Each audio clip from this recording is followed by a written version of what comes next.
Hello, everybody. Oh my gosh. I am here with the man, the legend, Dr. Michael Greger. So excited. We are streaming live from I'm going to be talking so loud there. I'm doing a lecture now from the International Plant-Based Healthcare Conference. I think I've got all those pieces in there. The 10th annual. 10th annual. It's pretty exciting. There are some pretty good speakers, and hello. And this is going to be the main speaker, and there's a great panel of luminaries and everything. It's super, super exciting. So hello. And we are just going to have a very quick chat. Thank you so much, Dr. Greger. I had to bribe him to come with a gift that I've just given him. Can we do some product placement? Black chickpeas. They're black chickpeas. They're not chocolates. They are black chickpeas, which is a first. Because when I gave it, I've never tried it to Dr. Greger, I thought he was going to say, "Oh yeah, I've got like loads." No. I'm a big fan of purple barley and red sorghum and all the pigmented grains. But I've never seen. So this is exciting. Good. And black soybeans, black soybeans, I love. Love black soybeans. Yeah. We actually made them in our garden. We actually grew them. You did? This year. Yeah. But I was so disappointed. So we got them at the edamame stage. Open them up, they're green. I guess they turn black with it. They mature. Eventually turn black. But no, it was just like normal green. I was like, anyway. So maybe the anthocyanins then they develop over time. Like all good things. That's true. All good things. Anyway, I'm here. For those of you who don't know the legend, most of you do. Dr. Michael Greger is, globally recognized speaker, best-selling author, multiple books, goes around the world speaking at major conferences. So I am so honored to be able to speak with you. We've known each other for a while. I think we met maybe 10 years ago or something. We were just reminiscing on the set of a show called Home and Family when Dr. Greger came on, and we got to meet then. And it's and anyway, so I'm super excited that you are here with us. We're streaming live on Facebook, on YouTube as well. And I've got my Eat Plants t-shirt on. And I got my broccoli. And yes, and you've got a lot of those broccoli shirts. You got it. I'm plugging Plugging the I don't broccoli. get paid by Big Broccoli for nothing. No. Big Broccoli is a huge sponsor. So what we are going to just be chatting a little bit about today is sustainable weight loss, because of course, Dr. Greger's most recent book is the How Not to Diet Cookbook, which I recommend to so many and all my clients. And then prior to that, it was the How Not to Diet book. Prior to that, we had How Not to Die book. And there's another really exciting one, which I don't think I can talk about yet. You can talk about it. Which is going to be How Not to Age. Okay, so all that's coming down soon. But today I just wanted to talk a little bit, just a few tips, and I've got a couple of questions about sustainable weight loss. Because as we all know, and you ladies talk to me all the time, anybody can start a diet, gun to the head, any kind of diet, do it for a couple of weeks. It's too difficult. You hate it. You fall off the wagon. You put all the weight back on again. And more most of the time. And of course, there's we're no shortage of diets out there, right? Trendy diets, the keto, paleo, caveman, measuring your food, weighing your food. It's just endless. Okay, so if there were three, I'm putting you on the spot here. If there were three tips, and I know I'm not a great person for tips because it's so much deeper than that, but we live in a world of tips. If there were three things for somebody who's watching, three tips that you would say for sustainable weight loss, what would they be? Yeah, with so much noise and nonsense in the diet industry space, the reason I wrote How Not to Diet was to finally have an evidence-based weight loss book. And so to that end, I, dug up every possible tip, trick, tweak, to come up with everything that's been shown in randomized controlled trials to lead to body fat loss.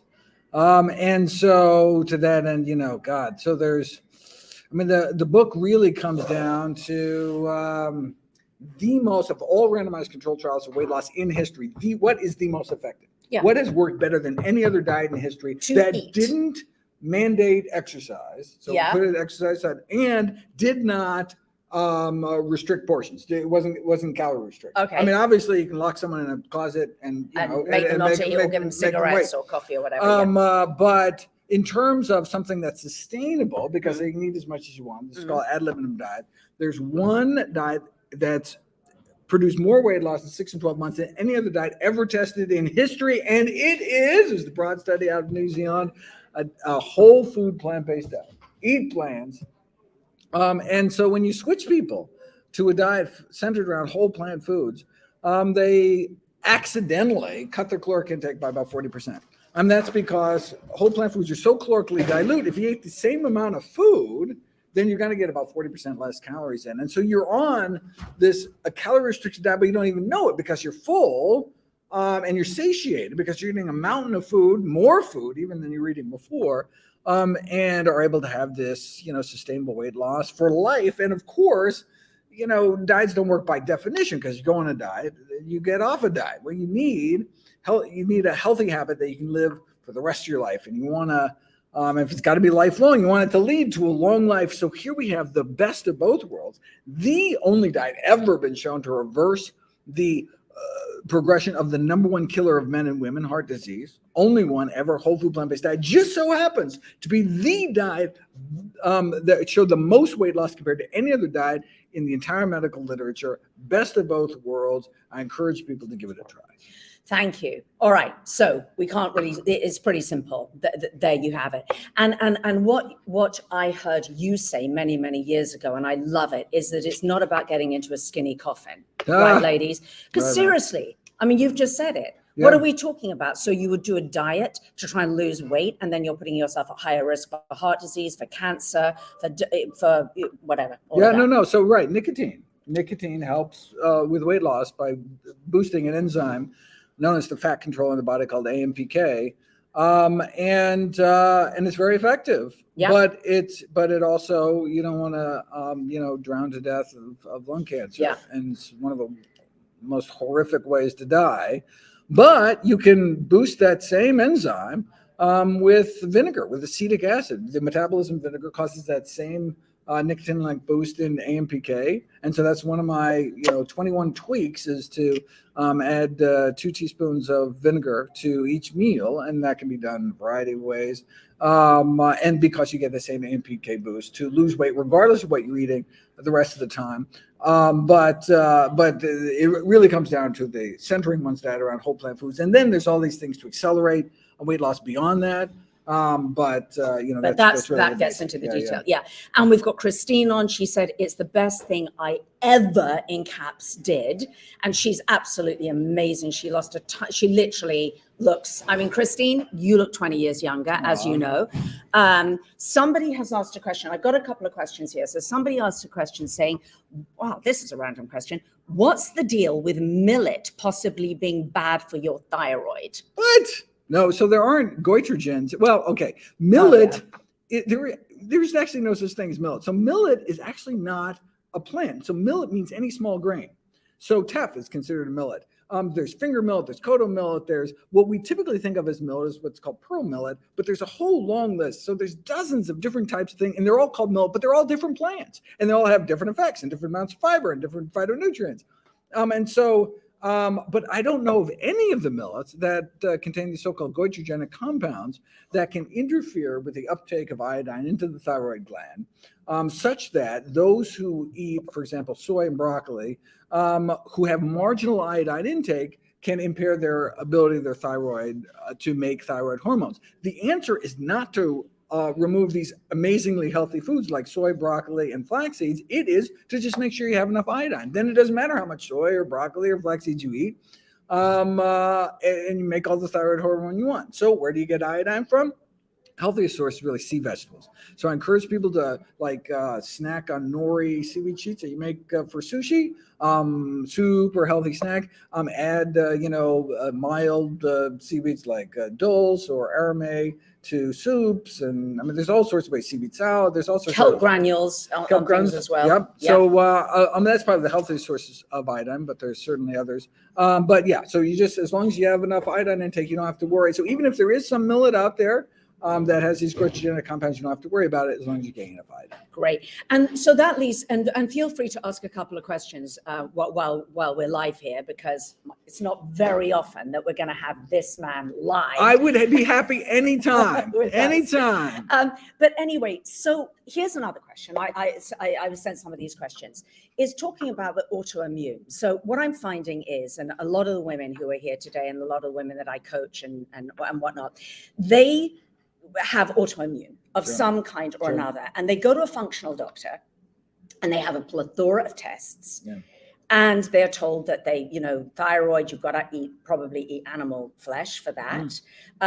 They're told that a plant-based diet probably isn't the right thing to do. But I know this is a huge subject to get into, and we could do a whole live stream on this, but in short, somebody has autoimmune, Hashimoto's, or, there's so many different autoimmune. Is a whole food plant-based diet, can it heal? Can it reverse autoimmune? A plant-based diet is synonymous with an anti-inflammatory diet, right? There's actually something called a dietary inflammatory index, which is basically based on thousands of studies. Basically, give someone a food and see what happens to their markers of inflammation, so C-reactive protein or interleukin 6 or any of these. Tumor necrosis factor, and then you see, does it go up or down? And they try another food, they try another spice, they try another beverage. And so there's thousands of these studies out there. So this dietary inflammatory index, all they did was take all the studies that's ever been done and find out which food is most consistently anti-inflammatory and which foods and food components are most consistently pro-inflammatory. And so you can see what is an anti-inflammatory diet and what are the most inflammatory food components: saturated fat, trans fats, right? And so we're saturated fat, basically meat, dairy, and processed junk food. What are the most anti-inflammatory food component? Fiber. Where's fiber found? Only one place, plant foods by definition, and only one place in abundance, and that's whole plant foods. And there are other anti-inflammatory things like flavones, which are found in like chamomile tea, and there's all sorts of, so the most pro-inflammatory, animal foods, processed foods, the most anti-inflammatory, fiber. And so that just gives you a sense of what an anti-inflammatory diet would look like. And so there's positive values for pro-inflammatory foods, negative values. The average standard American diet is pro-inflammatory. If you add up everything they eat, switch someone to a plant-based diet, and they flip into anti-inflammatory. And so what is an autoimmune disease? It is inflammation, right? And so that's why plant-based diets are so effective for treating rheumatoid arthritis and multiple sclerosis, right? Ankylosing spondylitis and inflammatory bowel disease like Crohn's disease, ulcerative colitis. These are all autoimmune conditions treating this cascade of inflammation. And so you want an anti-inflammatory diet, which by definition is a plant-based diet, specifically a whole food plant-based diet. Great, fantastic. Thank you so much for that clear, concise answer.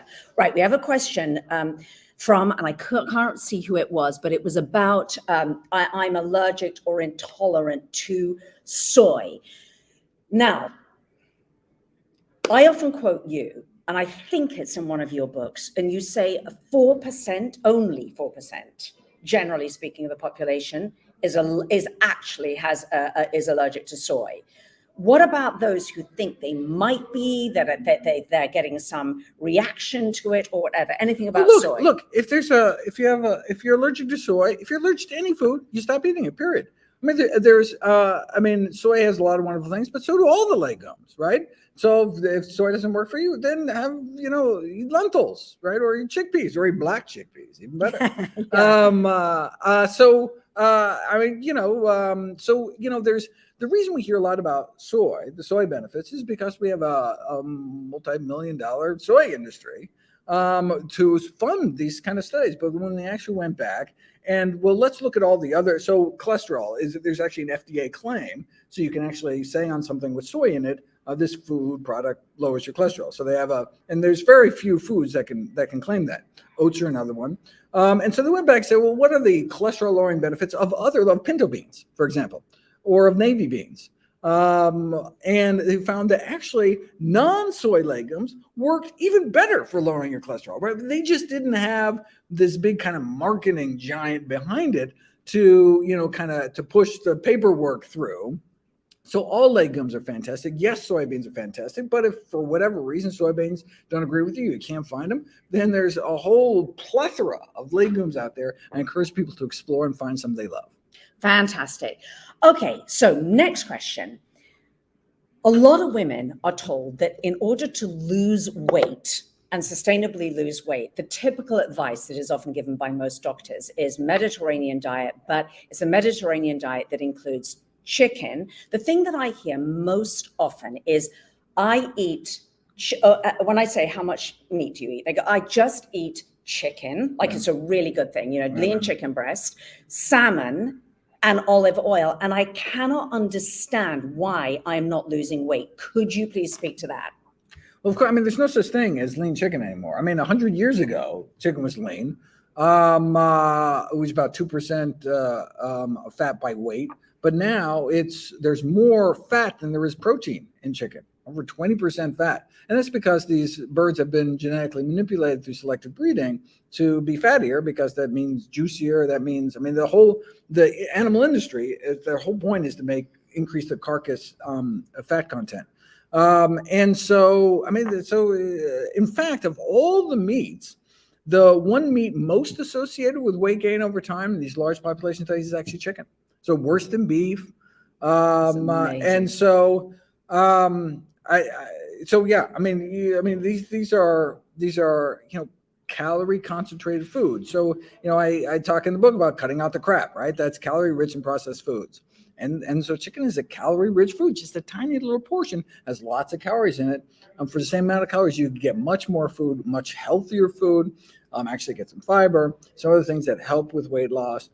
So it's not a health food at all, and it's not a diet food either. Yeah, I mean, in terms of it, and olive oil. Talk about an anti-diet food. 1 tablespoon, 1 measly tablespoon that you drizzle on wouldn't even a know. salad. That's 120 calories. Oh my God! You can get for 120. You can get like a couple cups of blackberries for the 1 little spoonful of oil. And what would fill you up more, the drizzle that you won't even notice, or having a couple cups of berries? The most calorie concentrated food on the planet is oil. There's more calories in a tablespoon of oil than a tablespoon of lard, even, because lard actually has a little water in it. But oil is pure fat. Pure fat on the lips, what do they say? On the lips, on the hips, or whatever it is. But yeah, absolutely. So somebody mentioned in here, and I can't see who it was. I think it was Vinny. I'm seeing, I've got to actually put my glasses on. That would help. All right. Vincy said but soy affects hormones. It does affect hormones, but in positive ways, in ways we want. The reason why women who eat soy go on to have 30% to 50% lower risk of breast cancer is because soy has an anti-estrogenic effect in the breast, but actually has a pro-estrogenic effect in the bones. So reduces, so increases bone mineral density. So they randomize women to drink soy milk or regular milk, significantly improves bone mineral density in the soy milk group compared to the dairy milk group. So that's actually a pro-estrogenic effect, and it's because of the relative distribution of so-called alpha and beta estrogen receptors. Your own endogenous estrogen attaches to the alpha receptors, the soy phytoestrogens accept to the beta receptors, and so whether or not soy has a pro-estrogenic or anti-estrogenic effect depends on the relative distribution of these two receptors. And so you actually get the best of both worlds. You have the pro-estrogenic effects where you want them, like reducing menopausal hot flashes with soy, or improving bone strength, but has anti-estrogenic effects where you want them, like in the breast tissue, to reduce your risk of breast cancer in the first place, and then extend survival in those with breast cancer. Thousands of breast cancer survivors have been tested. Those that eat soy consistently live longer, have lower risk of cancer recurrence compared to non-soy eaters. And the similar phenomenon with flax seeds. Flax seeds have these phytoestrogens called lignans, and there's been randomized control, in fact, placebo-controlled studies where they randomize women to muffins, one with flax seeds, one without flax seeds, do breast tumor biopsies before and after, can see a significant downregulation of these cancer markers in those unknowingly, covertly eating soy for 6 months, eating flax seeds for 6 months. I encourage everyone to eat a tablespoon of ground flax seeds every day. That's part of my daily dozen. Absolutely, it's part of mine too. What about fish? Very great. Well, actually, I want to just focus in on salmon because that's the other one I hear. I hear chicken or salmon, and I speak to my community a lot about 98.9% of salmon is all farm raised, whether they tell you it is or not. That's, by the way, just let's get that piece out of the way. A lot of women are told that they have to, by their doctors, that they need to eat 3 portions of oily fish every single week. And yet, they come to me and they're still, not losing weight and whatnot. Very quickly, anything to say about salmon? Oh, well, I mean, it's very fatty fish. We see very similar with the chicken, right? This is a really calorically dense food, not to mention a dioxin dense food and a PCB rich food and a heavy metal like mercury rich food, right? All of humanity's, the oceans are humanity's sewers. Eventually, everything eventually flows into the sea. So the highest levels of these industrial toxicants is found in the aquatic food chain, particularly higher up in the food chain. And so there's less toxins in smaller fish and shorter lived fish, but salmon have among the highest levels of toxins. And so we just don't eat it. You can eat healthier foods. Yeah, absolutely. Fantastic. Okay, Josiane said, what about people living plant-based in a country of snow? No. Other than making my microgreens, I need something that brings more heat in my body and helps me to feel more satiated longer than a green salad. Oh, well, who eats salad all day? Here I just whipped out my chickpeas, right? And so, we're not just talking about, first of all, there's lots of vegetables out there, but legumes, whole grains, these are healthy, the most fiber rich. When we think of eating a salad for our fiber, there's actually very little salad in fiber because the vegetables and fruits are about 80% water by weight. And when it comes to lettuce, we're talking about over 90% water by weight. It's really these drier plant foods like the legumes, beans, split peas, chickpeas, and lentils, and whole grains. That's where we get the most fiber.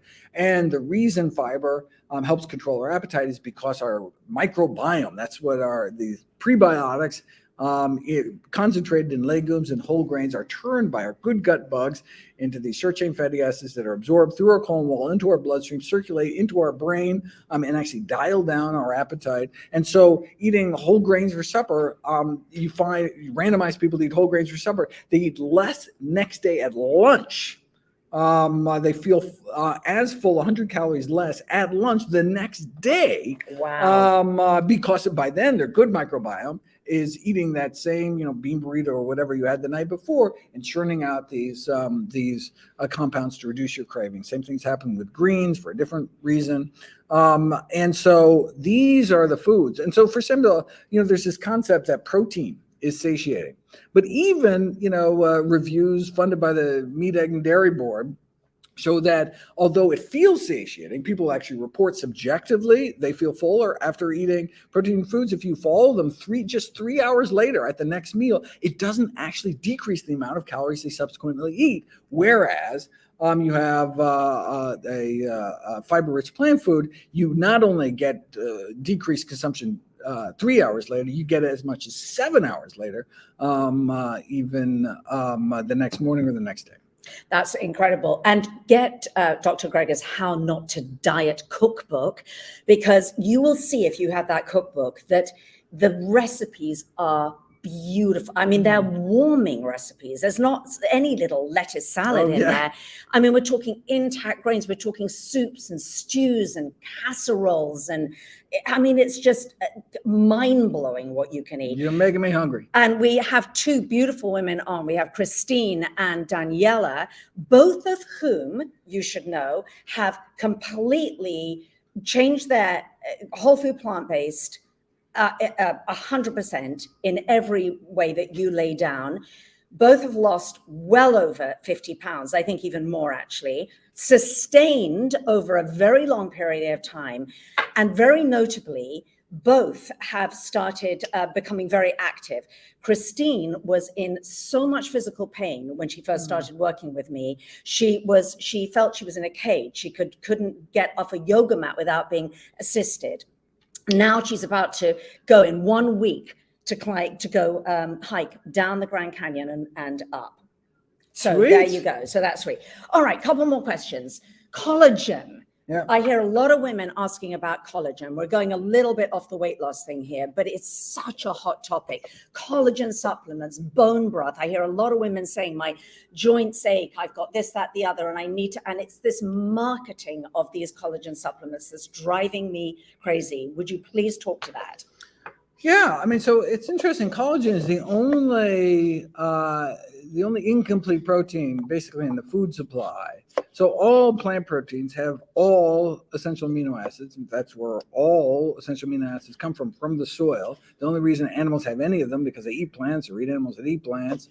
But collagen is actually lacking in one of the essential amino acids. The only protein that if you actually ate, you'd actually die from protein deficiency because you can't get enough. And so it's kind of ironic that, plant proteins are somehow seen as incomplete. None of them are. The only one's incomplete is actually an animal protein, collagen. And so, I mean, it's like, people eating, collagen for like their hair because hair is made out of collagen. It's almost like witch doctory. Like if I eat brains, I'll be smarter. If I eat, muscles, I'll be stronger. If I eat, I mean, it's this kind of weird, I don't know. It's very successful marketing, but And there's a little bit in there of the placebo effect. Oh, well, there's placebo effect in everything. Yeah. But yeah, might as well get placebo effect by eating something healthy. And if you really think broccoli helps you, then you get the placebo effect of thinking you're eating something healthy, and you get the actual health effects of eating the broccoli. So you get the best of both worlds. Yeah, absolutely. So hopefully that answers that. So you do not need to buy collagen supplements. That's your body makes all the collagen it needs. Just like how did the collagen get in the animals? Because the animals made collagen. Guess what? We're animals. We make collagen too. Absolutely. Okay, fantastic. So no, you don't need bone broth because, can you just speak a little bit about bone broth? Well, I mean, a lot of the toxic heavy metals, so lead is stored in the bones, where something like mercury is more builds up in animal protein. So there's more in, for example, egg whites than egg yolks. But the lead is stored in the bones. And so when you boil bones in water, what you're getting is a lead broth. And unfortunately, because we know from the mad cow story, you say, well, wait a second, why is there so much lead when we're just eating plants and plant eaters, herbivores, one step up the food chain? But no, millions of pounds of so-called meat and bone meal, basically the slaughterhouse byproducts, gets fed back even now to animals. And so they're actually, the herbivores, the plant eaters we think we're eating are actually like at the top of the food chain, like we're eating, like bald eagles or polar bears or something. Gosh. And so they're just, concentrated with all the toxins that they ate and all the animals that they ate. And so it just gets more and more concentrated. And so, why would you? And might as well have some lentil soup instead. Lentil soup will do it absolutely every time. Okay, what about fruit and weight loss? Eat it.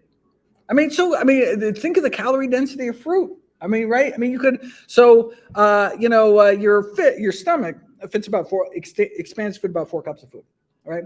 And so, if you ate strawberry ice cream, you'd fill up your stomach and you'd have 2,000 calories. Yep. All the calories for your entire day done in that. Okay. But what if you were eating strawberries? Mm-hmm. It would take to get 2,000 calories. How many calories a day? 44 cups of strawberries to get 2,000 calories. So that's like 11 stomachfuls, right? So, as much as I love berries, I don't think I could eat to stomach bursting 11 times a day. So it's like impossible. There are some foods so calorically dilute, like fruit, it's like impossible to overeat. You don't have enough stomach space. Even if you ate all day you couldn't gain weight if you wanted to. You couldn't even maintain your weight while you ate with fruit. There's so few calories per unit volume, right? And we're not talking about fruit juice, right? Fruit juice, you can fit a lot of calories in and chug it down, but fruit in the way nature intended, whole intact fruit. You want orange juice? Juice the orange with your teeth by chewing it. That's the way we should, right? So eat all the fruit you want. Okay, so if you had to say the top, if you had to pick 3, this is silly because I know there's a lot more, but if you had to pick 3 foods that were, you're on a desert island, you can only pick 3 foods to sustain you for longevity and, obviously you don't need weight loss, but for anybody who's watching, or food groups, I'm going to say food groups. Groups. Well, no, not macros. I'm thinking like, would it be, I'll throw some out there. Would it be beans, legumes, fruits, grains? What would it be? Oh, sweet potatoes. Sweet probably. potatoes. So Okinawa Japanese, 70% of their calories came from sweet potatoes. They were the second longest living population in the world, second only to the vegetarian Adventists in Loma Linda. So yeah, sweet potatoes are great food. But then, I do a legume is another one. So eventually you would not get enough protein for all you ate with sweet potatoes. So yeah, I'd get some lentils, sweet potatoes, and then greens. Then sure, dark green leafy vegetables. Yeah, greens, beans, and sweet potatoes for calories, basically. Yeah. And then finally, we're almost there. Sounds delicious. Now I'm getting hungry. No, I'm getting hungry. All right. I'm getting hungry. So what about what was the other question? Oh, protein. So that old chestnut. You've already talked about protein, people thinking that protein is more satiating. Not true. It's just not true. I often tell my clients that when I was on the set of Home and Family, the TV set, I would eat a huge plate of veggies for lunch, fruits and veggies and whole grains. And it was massive. It was kind of like this. And then all the others, like a lot of the celebrities coming on, they would have like a little chicken breast. Yeah, right, sure. They would have a little bit of salad, little cherry tomato on the side, a little bit of this, right? Then 3 hours later in the afternoon, we're all sitting there at the end of the day, right? I've got energy. We're all like finished at the end of the day, 4 o'clock. And they're all like, what are you all doing? I'm like, I'm going to the gym now, or I'm going to go work out, go for a hike. And all of them like, oh. And that's when they all wanted to reach for a brownie or a cookie or a sugar-laden coffee or something. And they had a piece of protein, which is what 90% of weight loss diets still advocate for you to do, a little bit of protein.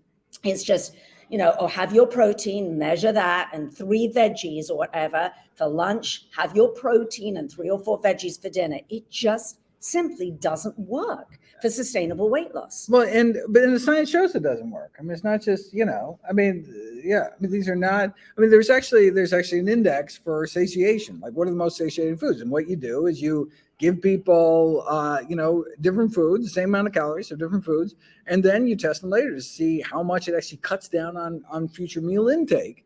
And so actually the most satiating food on planet ever been tested is boiled white potatoes. The most satiating food. Are you okay with white potatoes? I would rather people eat sweet potatoes, but actually for if you only cared about satiation, people, whether or not they feel full doesn't matter. The fact that if you eat, 100 calories of boiled white potatoes, then 3 hours later you will eat less food than any other food you could eat. Wow. And that could be sweet potatoes or purple potatoes or any kind it actually works better than sweet potatoes. Oh, even though sweet potatoes are healthier. Yeah. 2 more questions, and then we will go and eat some sweet potatoes. Sounds good. So 2 more questions. Adequate amount of protein per day. I know it's dependent on a size, isn't it? Size and height. But if we were to go with a ballpark for most women over the age of 40. 0.8 grams per healthy kilogram body weight. So you find out what your ideal body weight is based on your height, and then multiply it times 0.8, and that's how many grams of protein you need. You said your ideal body weight. Ideal body weight. So if somebody is 300 pounds, we're not going with that. Right. You're not going that. What you're doing is you're finding out your height, and you can do a reverse BMI calculator. You can find them on the internet everywhere. And then, you put the BMI, like how much would I weigh at a BMI of 22.5 based on my height? And then you take that and you multiply it in kilograms times 0.8. And you get how many grams per protein you eat every day. And that comes out on average for women about 45 grams a day. Right. And so if you want a buffer, you could go up to 54 grams and then you're good to go. Finally. And there's actually metabolic benefits of so when you randomize people to eat the amount of protein they typically eat, which is like 1.2 grams a day, rather than 0.8 grams, and then you randomize them to actually drop their protein down to recommended intakes at 0.8. They actually have metabolic benefits. They have improved insulin sensitivity. And so there's actually benefits to staying at the recommended level, not eating excess protein. Oh, that's so interesting, and particularly for those of you who are diabetic. So finally, we have an appetite for meat. Everybody, a lot of, I don't anymore. I have found that since in the 15 years that I have not been eating any animal products and sugar and things like that, I find that my appetite, I'm kind of, you go off it in the end. I was talking to somebody just in the break just here actually, and she was saying, God, I'm so crave sugar. And I said, the less you eat of something, the less you're going to want. And now it's to the point now where I was at that lovely restaurant I was telling you about last night, and she has it's this amazing vegan restaurant that is amazing here in Palm Springs. And she said, try some of the ice cream. And she had some vegan ice cream, but it had a lot of sugar in it. Sweet. Oh, and I didn't want to be rude, so I had a little bite of it, and it just tasted, it was distasteful. It doesn't taste good. But it just led me to think, one of the things that I'm just so aware of is, you smell grilled meat. A lot of people, they smell grilled meat. They smell grilled flesh. It's there everywhere. It's in our barbecues. It's just around all the time. We seem to have evolved to have this appetite. It smells absolutely good for this charred animal fatty flesh. That is where the calories are, right? We evolved in the context of scarcity. We evolved there were no restaurants. Like we were foraging for food as hominoids tens of millions of years, and it was all about getting enough calories to reach reproductive age to pass along your genes. How do you get enough calories? You try to find, those who developed a taste for sugary and fatty foods got more calories than people that didn't. And so if you scavenged a carcass and you got brains and bone marrow, you were more likely to pass on your genes than everybody else. And that charred taste is a food safety. Eating raw meat or eating cooked meat, those that preferred cooked meat lived longer than those that ate raw meat because they get all the parasites. And so we evolved with this craving for salty foods because there wasn't any salt shakers at KFC, right? We have a craving for salty, sugary, fatty foods because this is what allowed us to pass along our genes. Now, those same evolutionary triggers, that same biology is used by the food industry against us to attract us to these high calorie foods, these fatty, sugary, salty foods, which is now killing us. I mean, we didn't have to worry about old age when, the average lifespan was 24, but now we have to deal with the consequences of eating these kind of diets. And so how do we figure out what's the best diet? Science. We can actually put diets to the test and find there's only one diet ever been proven to reverse the course of the number one killer of men and women, heart disease, and that's a plant-based diet. And if that's all a plant-based diet can do, shouldn't that be the default diet until proven otherwise? And the fact that it also be so effective in preventing, arresting, reversing other leading killers, type 2 diabetes, high blood pressure, would seem to make the case for plant-based eating simply overwhelming. The good news is we have tremendous power over our health, destiny, and longevity. The vast majority of premature death and disability can be prevented with a plant-based diet and other healthy lifestyle behaviors. So you are incredible. The work that you're doing in your lifetime on this planet is just, you are legendary. Right back at you. And I would say there you have it. Oh, so there is no that's just the way that it is. And not only can you reverse and prevent disease, but also you can be in the best shape of your life. And regardless of whether you're over 40, over 50, over 60, Christine's, who's on here, is in her 60s. Many of my clients are. I have women who go, well, I'm in menopause and I've got this and I've got that and I've got autoimmune disease. It doesn't matter. If you want to prevent disease and get in the best shape of your life, and we haven't even spoken about how amazing you feel, mentally, and dealing with anxiety and just your improved mood. That's a whole nother thing, but that's the way to go. So thank you for being here with us. Thank you for your great questions. If we didn't get to your questions, don't worry. I can always answer those questions. We can answer them another time. And just thank you so much for being with us. Oh, so happy to be here. Amazing. All right, everybody. I will see you later. Bye-bye. Oh, and I pressed the wrong button there, but there we go. Boom, boom.